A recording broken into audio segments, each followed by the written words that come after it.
Only समाजसेवा बहुउद्देशीय संस्था बार्शी या संस्थेकडून पूरग्रस्तांना साड्या व शिधा वाटप। महाराष्ट्र राज्यात यावर्षी अतिवृष्टी झाल्यामुळे सोलापूर जिल्ह्यातील ग्रामीण व शहरी भागातील जनजीवन विस्कळीत होऊन मोठ्या प्रमाणात हानी झाली आहे। आमच्या संस्थेत मागणी आल्यामुळे पूरग्रस्त महिलांसाठी 151 साड्या व तुळजापूर येथील भाविक भक्तांसाठी महाप्रसाद आयोजन केले। त्यातील शिल्लक राहिलेला सर्व शिधा पेनूर तालुका मोहोळ जिल्हा सोलापूर येथील गाववाड्यातील मर्याई तांड्यात राहणाऱ्या महिलांना साड्या वाटप करण्यात आल्या। या साड्यात येथील कार्यकर्ते सौ शुभांगी सातपुते, रशीद निंबाळकर, विक्रम जाधव, संतोष चव्हाण, चरण जाधव, गणेश चव्हाण, यशवंत चव्हाण यांना संस्थेचे अध्यक्ष राहुल वाणी यांनी घरी देण्यात आल्या। यावेळी संस्थेचे संस्थापक अध्यक्ष राहुल वाणी, अजय तिवारी, संतोष शेळगावकर, नागनाथ सोनवणे, सागर घंटे, अतुल वाणी, सुनील सुरेंद्र जंगम, सुनील नवले, साईरा मॅडम, रेखा विधाते, कोमल वाणी यावेळी उपस्थित होत्या।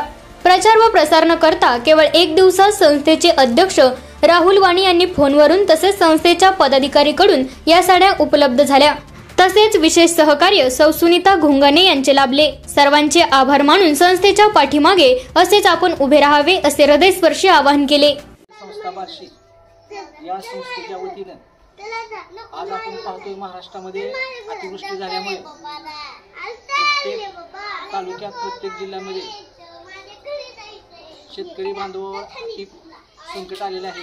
त्याचबरोबर जे गावाच्या बाजूला जे वस्त्या आहेत अशा ठिकाणी सुद्धा पाणी घुसून तिथले सुद्धा मोठी हानी झालेली आहे। या ठिकाणी आपण तालुका मोहोळ पेनूर या गावचे ते आमचे बंधू रशीद निंबाळकर, त्याचबरोबर विक्रम जाधव आणि संतोष चव्हाण या वस्तीमध्ये ते राहत आहेत। आपण त्यांना या ठिकाणी 150 साडी, त्याचबरोबर आपल्या तुळजापूर येथे झालेल्या महाप्रसादामधले 30 किलो आटा आणि काय थोडंसं सामान आपण त्यांनाही तिथं सपोर्ट करत आहोत। वास्तविक पाहता ही जी मदत आहे ती आपण तळागाळातील लोकांपर्यंत आपण डायरेक्ट देत आहोत।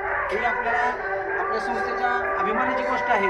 आणि यापुढे संस्थेचे अध्यक्ष राहुल वाणी यांच्या विनंतीला मान देऊन आज आपण इथं या ठिकाणी इथं उपस्थित राहिलेले आहेत। त्यांचंही या ठिकाणी आम्ही स्वागत करून हे सगळं जे आहे तिथे आम्ही त्यांच्याकडे सपोर्ट करत आहोत। जय हिंद, जय भारत।